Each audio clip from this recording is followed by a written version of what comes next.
ភ្នំកងរៃដីកំពង់ឆ្នាំងធីតាចេញច្បាំងនឹងព្រំលិខិតផ្សារលើផ្សារក្រោមអ្នកដឹងរឿងពិតទួញយំអាណិតជីវិតអាំងភ័ព្វ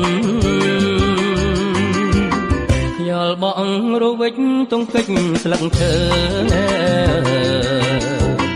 ជួបតូចជំទើធ្វើពើមិនមាត់ពូនលុញខំឆ្នាំង